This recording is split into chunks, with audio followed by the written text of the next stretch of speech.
no place like the Q. Coming across your airwaves, dance with me. It's an intersection all day, and it's gonna bring you the weekly. Family, is the news overwhelming? Is it just too much? Well, I get you, and I got you. Yeah. Family, this is your favorite queer radio personality, Anna DeShawn, and this is Queer News, your favorite weekly news pod where race and sexuality meet politics, culture, and entertainment. This is your number one stop for queer news done right, only on E3 Radio. Stop taking a bag of popcorn to a gunfight. Please, I beg of you all. Use the power and influence you built all these years to pass the torch to the next generation of progressive leaders who have the tools and the courage to meet this moment. What are you doing? If you did not recognize that voice, it was the Billy Porter at the National Action Network's Keeper of the Dream Awards ceremony that took place in New York City. This was just a portion of his acceptance speech. Stay till the end of the show to hear the rest because I think it's worth hearing. He was awarded the prestigious President's Award at the National Action Network's 35th convention. That passion, that anger, we need it. And I love to see it. We need people with platforms like his to speak up like this. It's critical right now. Now, y'all know, or maybe you don't know, but he's been recently sharing about his near-death experience he had with sepsis. And I think this second chance at life has him fired up, okay? I'm here for it. I am here for this. QCrew, what's good? I'd like to thank you for your continued commitment to helping me sustain this here podcast. Thank you. QCrew, you helped to cover the cost of our editor, Ryan, who I quite literally would not want to do this podcast without. So, if you believe in the work we do, if you believe LGBTQ stories need to be amplified, if you love and respect how I report the news and tell our stories, join the QCrew. A link is in the show notes. And family, don't forget, the Queer News tip line is always open for you. Get your voice on the show. Tell your story. Are you an author, a musician? Are you a part of an organization that you think folks should know about? Leave me a Queer News tip. We got one on the show today, so don't skip the break. Info on how to submit is in the show notes. Now for the news. In politics, Republican politicians fail to pass multiple pieces of anti-LGBTQ plus legislations in Georgia, Wisconsin, and Kentucky. We're gonna talk about it. In culture and entertainment, Chicago's lesbian bar Dorothy gains a sibling named Fathom. And Chicago's first Poet Laureate, Avery Young, debuts Safronia at the Lyric Opera. Let's get into it.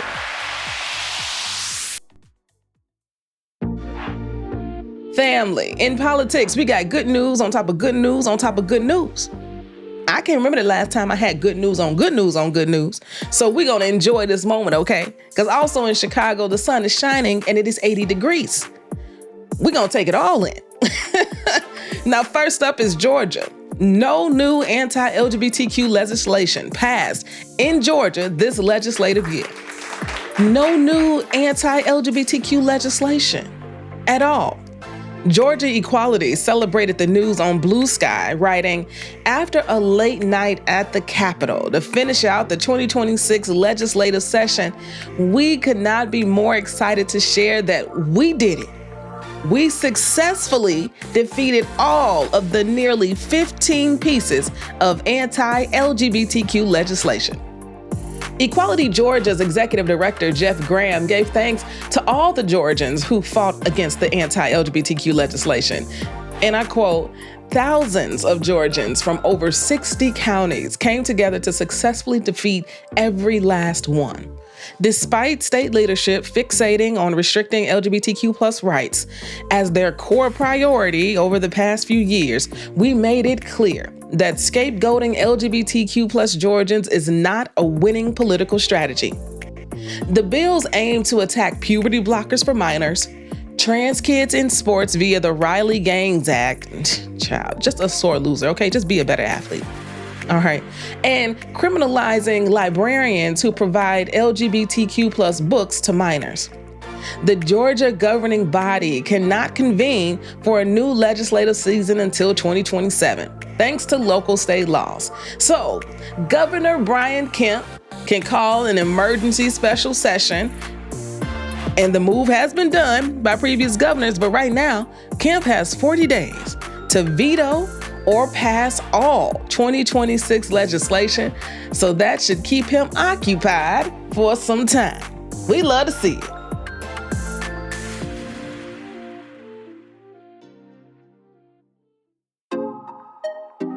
Continuing in politics and all this good news, you get a veto. You get a veto. Oh no, you too can get a veto.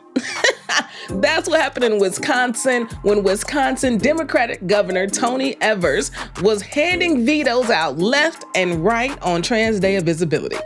In total, he vetoed 5 anti-trans bills in a small ceremony surrounded by the LGBTQ plus community of Wisconsin. And I quote, he said, "My promise has always been that I will veto any bill that makes Wisconsin a less safe, less inclusive, and less welcoming place for LGBTQ people and kids. It has been my honor to keep that promise over the course of 2 terms as governor." 2 terms, okay, let's make it 3. The bills targeted a wide array of topics such as trans kids in sports again, requiring teachers to forego using a student's pronouns if they don't align with their biological sex, and gender-affirming care for minors again. The bill, SB 405 in particular, would have allowed any minor who received gender-affirming care to sue their providers for any physical, psychological, emotional, or physiological injury until the age of 33. Evers has stood on business, okay, since 2023, vetoing any and all anti-LGBTQ legislation that hits his desk. He tweeted this back in 2024, that Republicans' anti-LGBTQ bills targeting trans kids will never become law as long as he's governor. He said, "I'll keep my promise to veto any bill making Wisconsin, once again, less safe, less inclusive, and less welcoming for LGBTQ people and kids, including this one. And I'll be damn proud to do it." Governor Evers' vetoes aren't going anywhere and will most likely result in the final say for all 5 anti-trans bills, as Wisconsin requires a 2/3 supermajority in both chambers to override a gubernatorial veto. Come on, Wisconsin. We love this energy, okay? And I'm loving giving y'all all this good political news that I know y'all don't hear nowhere else. That's what this podcast is all about. This right here.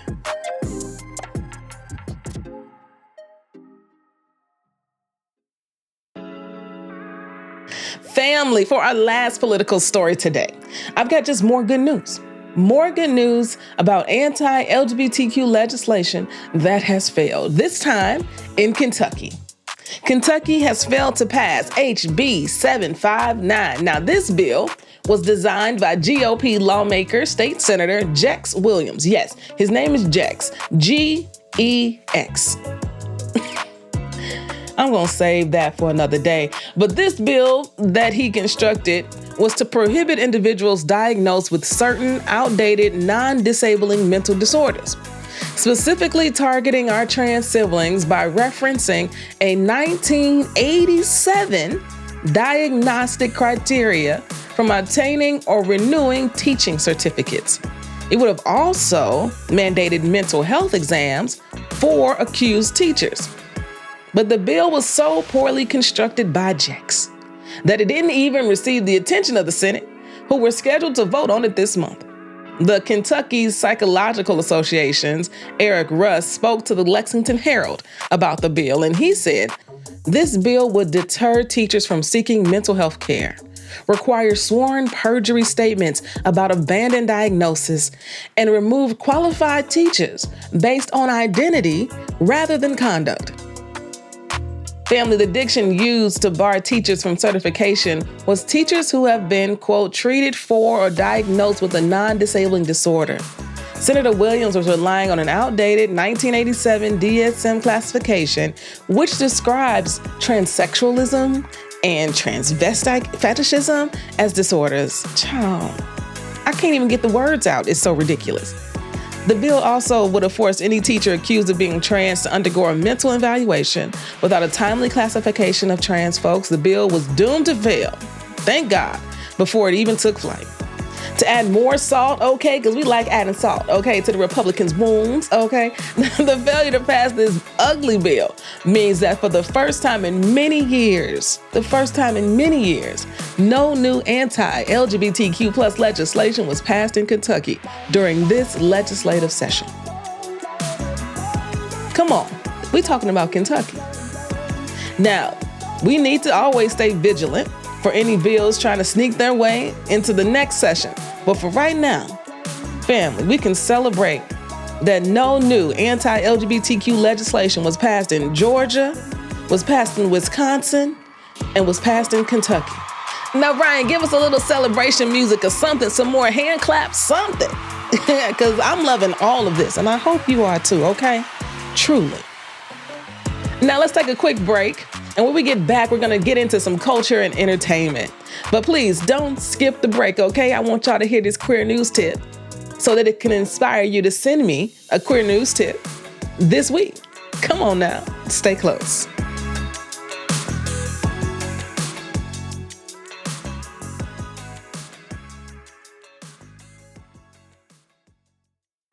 If you're listening to this, it means we didn't sell this ad space. If you're listening to this, it means running ads on our podcast can actually work. You see what I did there? Do you need some promo? A little amplification? Hit us up at info@e3radio.fm. That's info@e3radio.fm. We have a platform. You should use it. Hey, Queer News. My name is Janice Rodriguez, and my pronouns are she, hers. I'm the co-founder of Queer Keys, the only LGBTQI+ community center serving the Florida Keys, and a founder of the Trans Connect program.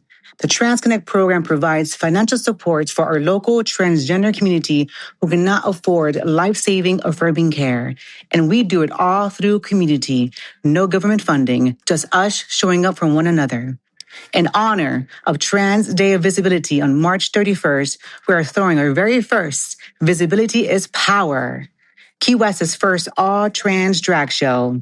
Every single dollar raised goes directly back into the Trans Connect program to support our local trans and non-binary family on this island. Be part of the movement and visit us at queerkeys.org, because in a time like this, being visible isn't just important, it is power. Stay safe and beautiful, family. Did you know we had a newsletter? Yes, the Queer News Podcast has a weekly newsletter that comes out every Monday. There's a special newsletter for the QCrew, but there's a free newsletter for absolutely everybody. So if you want to stay in the know about what I got going on, what I got to say unfiltered, and just a list of all the stories covered every single week with time codes, yo, you got to subscribe to the newsletter. A link to subscribe is in the show notes. Welcome back to the show, family. Now let's get into some culture and entertainment. And I'm pretty proud to say that both of these stories are centered in Chicago. The cherished lesbian bar, Dorothy, has been a staple for the queer community since its opening in 2020. Known for their curated events such as DJ spotlight nights, bartender mix-offs, my personal favorite silent book clubs, and so much more, Dorothy offers a place of respite and community for any and everyone, but especially the lesbians, okay? Now, the owners, Whitney and Zoe, are expanding to Lakeview with their new bar, Fathom. The owners described Fathom to the Windy City Times as a sibling to Dorothy, saying Dorothy can be more like a destination bar, somewhere you get dressed up to see an event and have a high-level cocktail. Fathom is more of a beer and a shot kind of vibe, somewhere where you'd go to meet your friends after work. We want it to be a little more casual and centralized. The co-owner's vision for the bar is a beautiful community space that all LGBTQ plus people can enjoy. Fathom and Dorothy welcome all, but as co-owner Zoe describes the atmosphere, it's about actively centering the experience of queer people in the space, not presuming people's genders and just generally being respectful. Hopefully we will become a cool bar in Lakeview where everyone wants to come, but we want everyone to focus on respecting the things our community cares about. Family, the bar has a kitchen, a patio area, and patrons can expect events such as karaoke and trivia. Fathom opened on April 9th and rapidly hit capacity, okay, which is a testament to how excited the Chicago queer community was to support Whitney and Zoe. Fathom opens at 5 p.m. daily, with the hours aiming to expand in the coming months. Dorothy opens daily at 6 p.m. Family, congratulations, Whitney and Zoe, on Fathom's opening, and I wish you nothing but the best. I tried to go the other day, family. I had the hours all wrong. I was early. Okay, I was early. But as Lesbian Visibility Week approaches next week, I felt like it was only right to add this story right now, okay? Because we need to go support them today, tomorrow, and the day after that.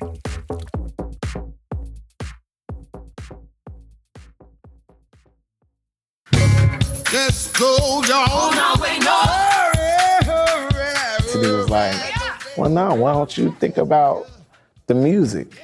And then I said in the meeting, well, I mean, you know, right now, it's not gonna be no chocolate-covered Mozart. It's gonna be what they play in church. It was at the juke joint, and they were like, well, that's what we want. That's what we want.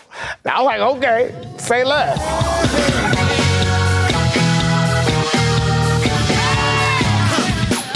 I like it there. Do that again. Family, that clip was sourced from the Lyric Opera's YouTube channel, where they are sharing the story behind Avery R. Young's world premiere of Safronia. And you heard what he said. This will not be a chocolate-covered Mozart. I love Avery so much. Over the years, Avery has hosted our Purple Tie Affair concert and silent auction. He even introduced me when I received my Chicago LGBTQ Hall of Fame induction. A moment I will never forget. And so when I saw the promotion for Safronia, I knew I had to get my ticket, and I knew I wasn't going alone. There's a whole crew of us. This show is described by the Lyric Opera as the following. Triumph and tragedy converge in this universal yet personal story of the Great Migration. This Afro-surrealist tale is told through the eyes of the Booker family, who returned from the northern U.S. to their southern hometown after 5 years of banishment to bury their patriarch. First conceived following Young's groundbreaking collaboration with Lyric around Twilight Gods in 2021, Safronia marries folklore, poetry, and history with music inspired by gospel, blues, funk, and soul. This visually immersive, concert-style performance continues Lyric's commitment to presenting art that reflects our city and our stories. Chicago's inaugural Poet Laureate, author, and interdisciplinary artist Avery R. Young is credited as the composer and librettist of Safronia. In addition, he will play the Booker family's patriarch, marking this as his main stage debut at the Lyric Opera. Avery also has credits in art pieces featured at the Hip Hop Theater Festival, the Museum of Contemporary Art, and the American Jazz Museum. Avery took inspiration from his own life in the creation of this story, describing the world of Safronia as if you're walking down Chicago Avenue and you stumble upon a church where Curtis Mayfield is conducting the Parliament Funkadelic, but Mavis Staples and her sisters and Daddy are singing. That's what I wanted to make for the world. What I understand American classic or American classical music to be, for me, is the music that black people made in this country. Straight up hymns and blues and gospel and rock. And so I think for me, the importance is to present this music not as anything outside of American classical music. I love Leontine Price as much as I love Aretha Franklin. When it's all music, everybody feels. And that's what music is. Music is nerve. And I think people gonna rock with it because it's necessary to do so. It's necessary to do so. Come on now. Safronia is only running for 2 days, April 17th and the 18th at the Lyric Opera House. Don't wait. Buy your tickets right now after y'all finish listening to this episode. Like I said, I got mine and so did our friends. Tickets can be purchased at thelyricopera.org or at the box office, but I wouldn't wait because I feel like it's going to sell out. So for ease, I've added a link to the show notes. Get your tickets. Let's go. It's time for Anna's Got a Word because Anna's always got a word. And today I'm giving that word to Billy Porter himself, okay? Now, I played a small portion of his acceptance speech at the beginning of the show, but I want y'all to hear it all. I want y'all to hear how fired up he was because it is worth hearing all of what he had to say. Thank you, Billy. And family, till next week. Stop taking a bag of popcorn to a gunfight. Please, I beg of you all. Use the power and influence you built all these years to pass the torch to the next generation of progressive leaders who have the tools and the courage to meet this moment. What are y'all doing?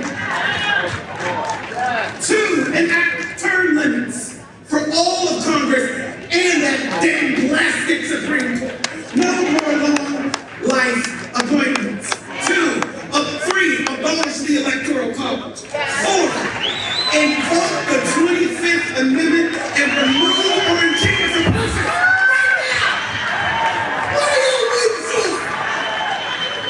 for? Release the full, unredacted Epstein files. Right now! Go get them! Lock them up! Number 6, lock them up! Lock them up! Lock them up! Lock them up! Stop bringing your faces and hold these monsters accountable! Do your job and respect the American people or get out! Woo!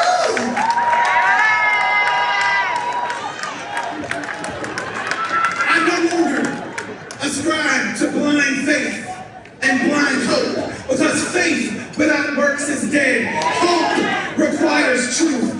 Joy is resistance, and love is an action. Now, let's use our collective rage and go in on these bitches with some tough love. Open up a can of blue bags at the polls come November and take our country back. Period.